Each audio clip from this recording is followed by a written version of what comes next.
Mes chers collègues, à l'issue de cette double élection du maire et des adjoints au maire, permettez-moi donc de vous dire quelques mots. Il y a 6 ans maintenant, c'est avec beaucoup d'émotion, de gravité et de respect que je recevais pour la première fois l'écharpe tricolore de maire de Digoin. Ce soir, après un premier mandat et une nouvelle élection, le nouveau conseil municipal de Digoin que vous formez m'accorde à nouveau sa confiance et j'en suis très touché et très fier. Je voudrais naturellement remercier les électrices et les électeurs digoinais qui se sont déplacés le 15 mars pour participer aux élections municipales et aux 88% de votants qui nous ont accordé leur confiance. Bien évidemment, cette élection fut très particulière de par sa configuration politique avec le choix de l'opposition de ne pas présenter de liste et de par la crise sanitaire qui a marqué l'organisation du scrutin. Mais son résultat a été validé et il s'applique désormais. Je tiens aussi à remercier mes collègues conseillers municipaux pour la confiance qu'ils viennent de me manifester il y a quelques instants. Cette double confiance des concitoyens et des colistiers fonde naturellement la légitimité de mon action et durant les 6 prochaines années, comme pendant les 6 années écoulées, pas un jour ne passera sans que je n'ai à l'esprit ce que je dois aux électrices, aux électeurs et à mes collègues. Tous ceux qui ont eu l'honneur de porter cette écharpe tricolore savent ce qu'elle représente, ce qu'elle implique et ce à quoi elle oblige. Bien sûr, elle est le signe ostentatoire du mandat, celui de premier magistrat de la commune, officier d'état civil et officier de police judiciaire, agent de l'État pour certaines tâches. Mais au-delà, cette écharpe porte les couleurs de la nation française et fait de celui qui la revêt comme un porte-drapeau, dépositeur des valeurs de notre République et de l'héritage de tous ceux qui se battirent pour la liberté, l'égalité et la fraternité. Un peu comme l'héroïne peinte par Delacroix dans son tableau « La liberté guidant le peuple », une scène qui a pour cadre les 3 journées du soulèvement populaire en juillet 1830 contre les projets d'un monarque qui souhaitait écraser l'opposition libérale et suspendre la liberté de la presse périodique et dissoudre la Chambre des députés. Un tableau que vous retrouvez d'ailleurs derrière moi dans une version photographique modernisée, mais qui nous rappelle toute la modernité de son message, de ce que notre République s'appuie sur l'histoire, une histoire parfois révolutionnaire, en tous les cas, une histoire qui est faite de ses valeurs.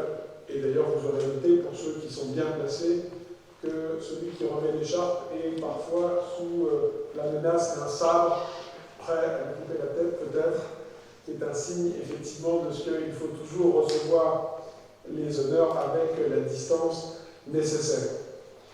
En tous les cas, recevoir et porter cette écharpe, c'est accepter la responsabilité qu'elle implique. Cette responsabilité, c'est celle de représenter, de gérer et de défendre sa commune, d'écouter et de servir ses habitants, d'écrire au fil du temps l'actualité et donc bientôt l'histoire de sa ville. Et lorsqu'en mairie, vous vous tenez face au mur des portraits des anciens maires de Digoin en salle à roues, vous prenez soudainement conscience de ce que représente votre fonction. Vous regardez par exemple le visage sévère de François Ducarouge, maire de Digoin qui en 1907 dut faire face à la grande crue du 7 octobre et qui dota ensuite notre cité de ses quais et perrets de protection contre les crues avant d'aller siéger à l'Assemblée nationale. Il y a là également le portrait d'Ernest Eugène Allard, maire de 1913 à 1919, qui dut annoncer aux familles la disparition des 326 jeunes Digoinais tombés dans les tranchées du 14-18. Il y a aussi le portrait de François Morin, maire de Digoin qui en juin 1940, en pleine débâcle, accompagné du curé Roland, dut aller au-devant des troupes allemandes qui, croyant être la cible de francs-tireurs cachés dans le clocher de notre ville, menaçaient de faire brûler Digoin. En parlementant toute la nuit avec l'occupant, le maire et le curé sauvèrent la ville. Et puis, comment ne pas s'incliner devant Marcelin Vola, préparateur en pharmacie résistant, élu maire en 1945, alors qu'il n'était pas rentré de déportation et que ses collègues ignoraient tout de son sort tragique décédé à Mauthausen en septembre 1944. Maire à titre posthume, mais vrai héros de la résistance. De façon plus contemporaine, les maires qui se sont succédés, Philippe Guilbert, Louis Queyroix, Maurice Marchandiot, Pierre Loire, Michel Lacroix, auxquels on pense à cet instant, Gérard Bossu et Maxime Castagnac, qui nous fait l'amitié de sa présence ce soir. Je sais qu'il a parcouru de très nombreux kilomètres pour être là à cette réunion. Tous ont apporté avec leurs équipes une pierre à l'édifice du développement de notre ville. Ils ont fait vivre le débat démocratique local et progresser notre cité. C'est donc avec l'humilité que confère cette introspection historique et la conscience du temps long dans lequel Digoin inscrit son évolution que je reçois ce soir cette écharpe. C'est également avec beaucoup d'émotion que je débute cette nouvelle page de mon engagement au service des Digoinaises et des Digoinais. Un long engagement dont les plus fidèles, certains étaient déjà là en 1995, certains également, les plus taquins, aiment à relever que cet engagement dure depuis plus de 25 ans. Cela fera effectivement 25 ans au mois de juin prochain. Un engagement né de mon goût pour l'histoire, les sciences politiques et le débat public, goût hérité de mes parents, à qui je dois tant. Un engagement débuté à l'âge de 20 ans comme adjoint au maire de notre ancien maire Maxime Castagnac, auprès de qui j'ai appris l'essentiel, c'est-à-dire à savoir être à l'écoute, à tenir compte des opinions différentes de la mienne, même si c'est parfois difficile, chercher et négocier le consensus, travailler en équipe, mener et défendre des projets concrets. Un engagement que j'ai pu fortifier ensuite grâce à l'expérience acquise professionnellement auprès du sénateur Berriot et dans les assemblées intercommunales, départementales ou régionales où j'ai eu l'honneur et la chance de siéger. S'engager pour défendre Digoin, pour la rendre plus dynamique, plus belle, voilà ce qui m'a toujours motivé et qui me motive encore aujourd'hui. Depuis mars 2014, c'est l'émotion, depuis mars 2014, date à laquelle je suis devenu maire de Digoin grâce à la confiance de 65% des électeurs digoinais, j'ai alors pris l'engagement d'être un maire attentif et juste, dynamique et entreprenant, capable de défendre les Digoinaises et les Digoinais. Et chaque jour, j'ai tenu à être au rendez-vous de cet engagement. Et je vous avouerai que le plus marquant dans cet engagement, au-delà des projets et des dossiers, des batailles pour le développement économique, pour sauver nos usines, ou pour obtenir la mise à 2 fois 2 voies de la RCA, c'est bien sûr le lien extraordinaire d'intimité et de confiance tissé avec les Digoinaises et les Digoinais. Ces dernières semaines, j'ai pu à nouveau mesurer l'importance de cette confiance pour faire face à la crise sanitaire et protéger la population. Car c'est la confiance qui donne du crédit à la parole publique et de la force à l'action. Cette confiance se construit avec le respect que l'on doit à ses concitoyens, l'attention qu'on leur porte, la capacité à leur dire la vérité des faits, la volonté de leur proposer des choix clairs et réfléchis. C'est fort de ce long engagement et de cette confiance renouvelée le 15 mars que je souhaite mettre toute mon énergie, toutes mes forces à servir Digoin et ses habitants avec la nouvelle équipe du conseil municipal. Mes chers collègues, vous êtes désormais le conseil municipal de Digoin. Par vos délibérations, vous aurez à régler les affaires de la commune, comme dit la loi. C'est un honneur, mais c'est aussi une responsabilité. Je sais que vous en avez tous conscience. Vous êtes une équipe renouvelée à l'image de Digoin, représentative de ses quartiers, des professions, des générations, de 18 à 69 ans, avec 46 ans de moyenne d'âge et avec toutes les sensibilités. Je sais que vous êtes motivés et unis par la même volonté de faire bouger notre ville. Tout d'abord en matière de développement économique. Bien sûr, les temps sont durs et il est à craindre que dans les prochaines semaines, le climat économique se fasse des plus sombres. Il va donc falloir poursuivre la mobilisation pour soutenir nos filières locales, renforcer la formation initiale aux professionnels, conforter nos atouts, anticiper les mutations technologiques et accompagner ceux qui cherchent un emploi ou veulent développer une activité. Industrie, agriculture, tourisme, commerce, artisanat, tertiaire, dans tous ces secteurs, Digoin a du potentiel.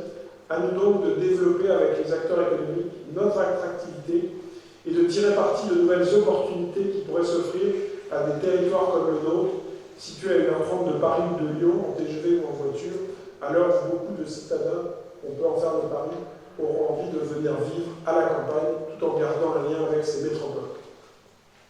Faire bouger Digoin, c'est aussi la rendre plus agréable à vivre. Et bien vivre à Digoin, c'est déjà bien s'y loger.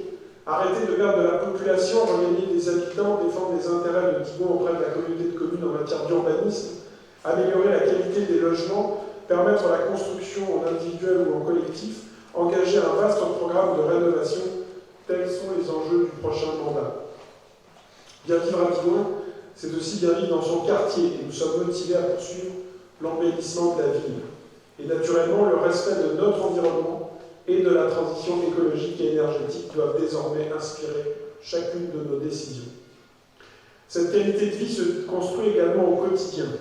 S'épanouir dans sa ville, c'est pouvoir être accompagné aux différents âges de sa vie, pouvoir être soigné et bien vieillir, être aidé face aux difficultés, à la maladie ou au handicap, mais aussi pouvoir pratiquer des activités associatives, culturelles et sportives.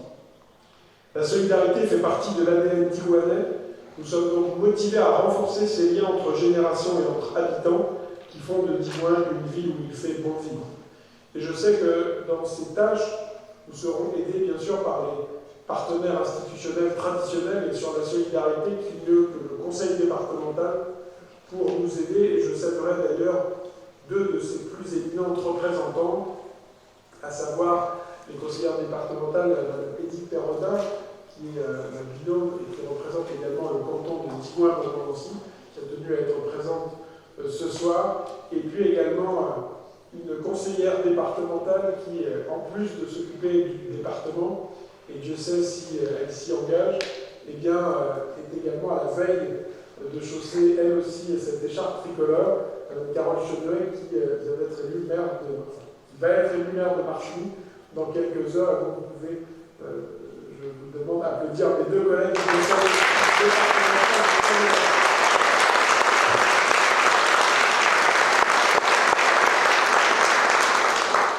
Sur le développement économique, sur l'épanouissement, comme sur la solidarité, mais aussi sur tous ces enjeux comme la citoyenneté, la sécurité ou le civisme, notre équipe a déjà travaillé, a eu l'occasion de faire 100 propositions aux Digoinaises et aux Digoinais, et naturellement ce conseil municipal, dans les prochaines semaines, aura à cœur de mettre en application ces propositions. Un certain nombre de ces propositions demanderont à être défendues et mises en application par notre communauté de communes du Grand Charolais, où 12 d'entre nous vont désormais siéger. Nous continuerons à y défendre les intérêts des Digoinais comme nous l'avons toujours fait, avec la volonté de progresser collectivement. Durant la crise, mes chers collègues, nous avons pu garder le contact par le biais de la visioconférence, et avant même votre installation officielle de conseiller municipal, vous vous êtes mobilisés, par exemple pour appeler les seniors, plus de 1500 seniors appelés pour vérifier que tous allaient bien, pour favoriser la réalisation et la distribution des masques textiles. Je ne doute pas que vous aurez désormais à cœur de poursuivre et d'amplifier cet engagement, de porter en conseil municipal les aspirations et les attentes, mais aussi les propositions des habitants, et de donner le meilleur de vous-même pour gérer sérieusement et honnêtement Digoin. En cela, vous pourrez compter sur la collaboration loyale et toujours efficace de l'ensemble des personnels des services municipaux auxquels j'adresse ce soir mes remerciements.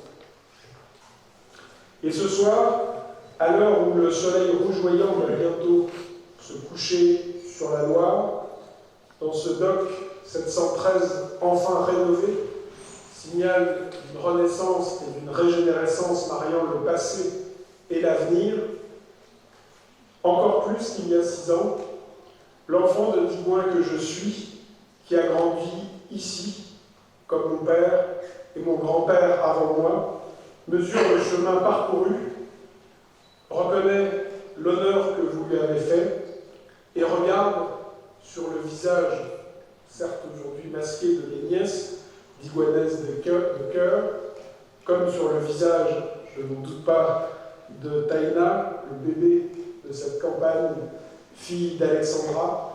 Je regarde sur leur visage d'enfant la promesse de la génération qui vient. Et à cette jeune génération, comme aux générations précédentes, je dis que notre équipe Génération Digoin 2020 aura à cœur pendant les 6 prochaines années de rassembler toutes les Digoinaises et tous les Digoinais de tous âges, de toutes conditions, de toutes origines, de toutes opinions, pour dépasser les clivages et les différences au service de Digoin. Je vous remercie.